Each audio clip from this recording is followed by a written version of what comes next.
Hi, this is Pamela Wirth with the Hello.Health Encourage Your Wellness podcast. And today I have Liza Blas. She has served as the host of Very Happy Stories, a podcast dedicated to helping mothers navigate the complex path of healing their children from Lyme disease and PANDAS. And before entering the wellness and advocacy space, Liza was a commercial real estate broker in Chicago. Welcome. Thank you so much. Thanks for having me, Pamela.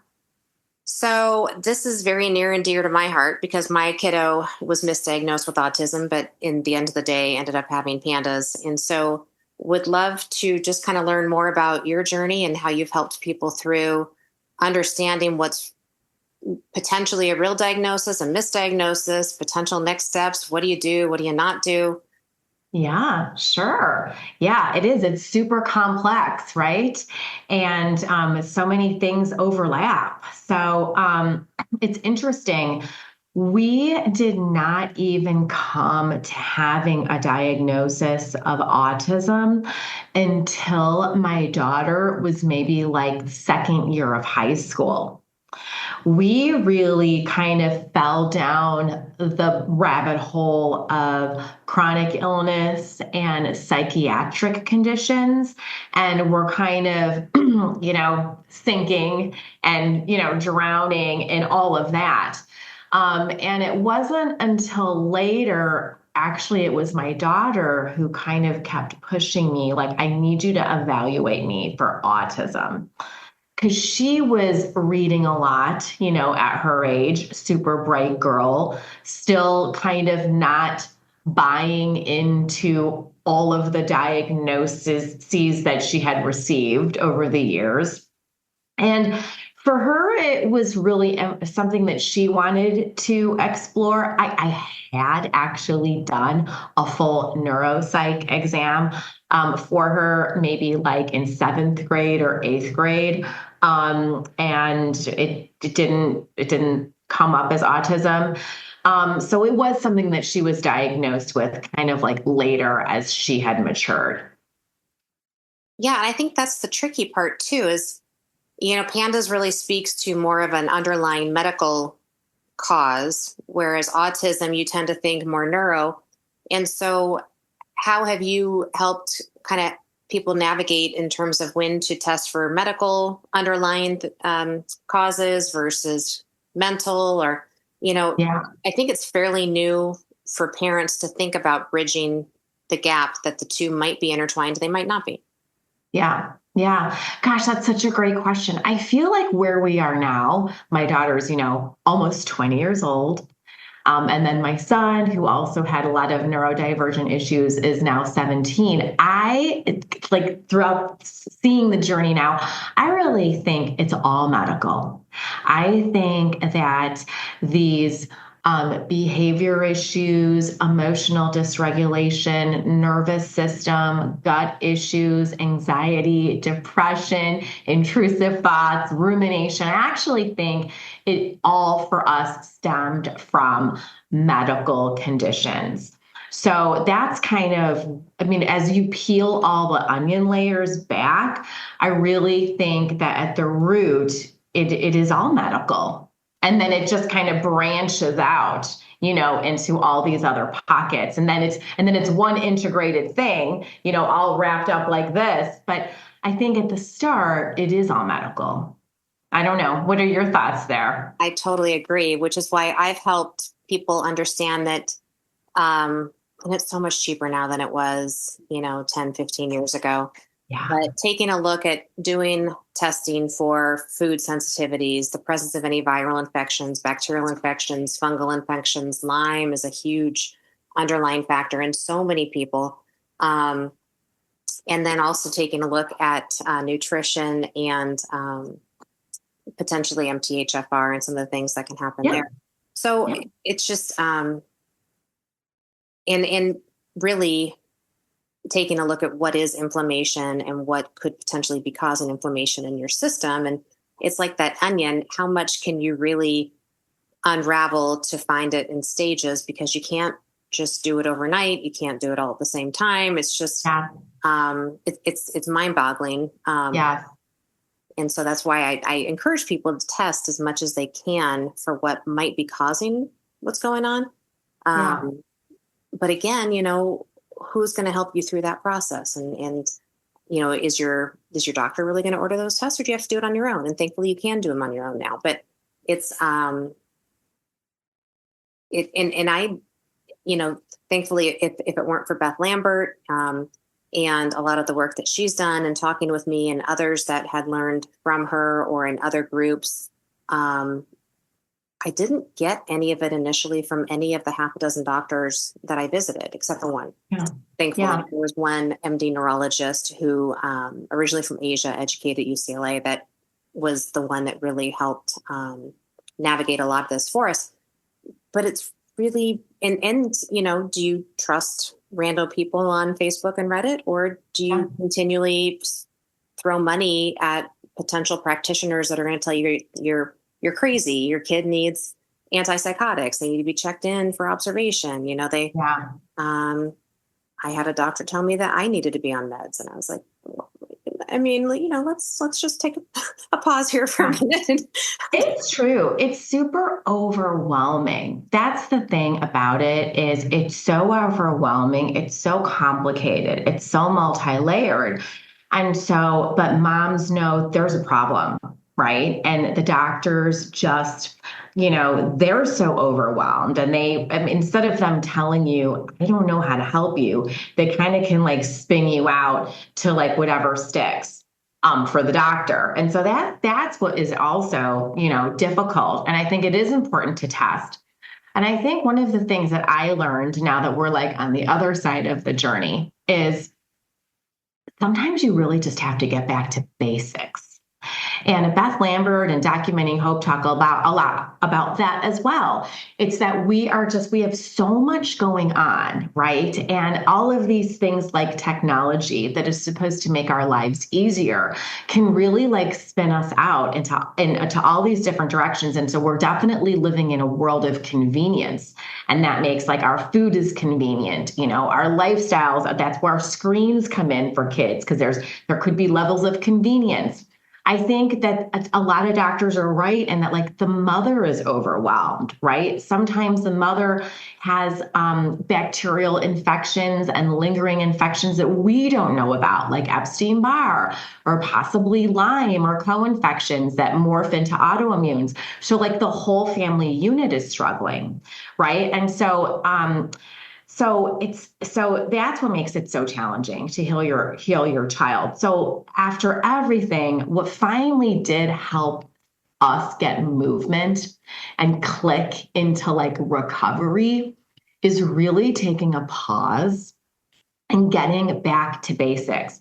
And I encourage moms and caregivers to, tackle what you can tackle at the time. You're not going to get to everything, because I think a big question that comes up is what do I do first?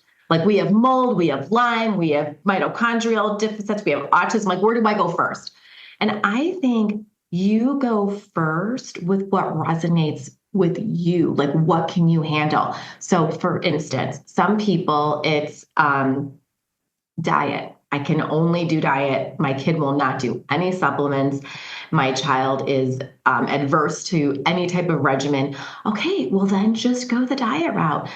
Clean up the diet, focus on, organic plants, plant-based food, or, lean protein, whatever you need to do, whatever sticks with you, whatever diet sticks with you, try that. But if you can't do diet and that's too overwhelming, but maybe adding in some supplements or antimicrobial tinctures or herbs, if that's something you can, then do that route. But I just feel there's no clear cookie cutter path, but you have to start somewhere. Don't just do nothing, right? And a lot of us get paralyzed there. So I just would encourage moms and caregivers to just start where you can. Mm-hmm. And, it's not a race. And it definitely would serve you well to also find out where you need support medically. Maybe you need to take some herbs. Maybe you need to work on calming your nervous system. I don't know. But I definitely think there's a dynamic that comes into play when we're so overwhelmed with our children, especially our kids who have special needs. And one of the best places to start to start too is just like working on yourself and calming it all down so that you can like see better, kind of, you'll get like in better tune to what your child needs. So that's kind of like the first place I always encourage mothers to go. Yeah. And I hear a lot of people say, well, there's no way I can change their diet. And I'm like, well, I mean, who buys the food? I mean, if you can start earlier before teenagerhood when they can actually go find it themselves, it's so much easier because you've got control over a certain part of them at that point. Yep. Yep. And it's really hard if only some of the family members do it. I mean, it's much, much easier if you can just say, as a family, this is what we're doing. It's hard. Yeah. And it's It's hard too hard. if you've got different, parents on different sides of how we're going to take care of something. So Yeah. we, You're right though. It's hard but it's like, you're right. You do buy the food and, a mother is a huge influencer in the household. So you kind of have to like use your influence but it requires you to walk the walk and talk the talk. And that is hard, especially when we live in a world of convenience and quick and fast and easy. And so but that ends up still being hard. So it's kind of like you have to pick your hard, and invest in the hard that will get you recovery and peace. yeah. So when people, I referenced Beth Lambert. I really, really love her books, her work. Um, any other suggestions you have for places that people can find like-minded people to ask questions that are safe spaces? I mean, there's a lot on Facebook, but I don't know that that's really very safe. Yeah. Well, documenting hope for sure. And then, so ultimately, my kids did, oh my gosh, Pamela, we did everything under the sun. But the very last program my kids did was herbal supplements through Vital Plan, which Vital Plan supplements and herbs are created by Dr. Bill Rawls. Some people might know him. He wrote Unlocking Lyme and the Cellular Wellness Solution. And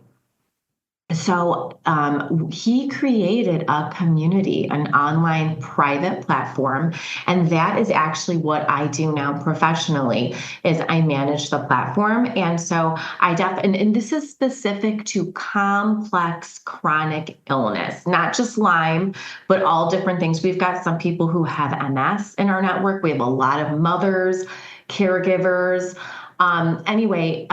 What I do is I don't have all the answers, but I help navigate people to the answers that they need. So sometimes when they have test questions on testing, I would refer them to the articles that Dr. Rawls has written. But then I also, give them articles on LymeDisease.org or Documenting Hope. So, so we do also have a protocol that adults and children can do. And then that's like a private community within the platform to give you education and coaching. We do group coaching calls. So we kind of do stuff like that, but it's a free community and you don't have to be on any of the Vital Plan supplements to be in the community. And that is a great place to start. But we also love Documenting Hope, LymeDisease.org, Project Lyme. Trying to think what else. We do a little bit with iLads. So we're just kind of partnered with a lot of non-for-profit organizations. That's great. Thank you so much, Liza. Anything else that you want to share that I may have missed?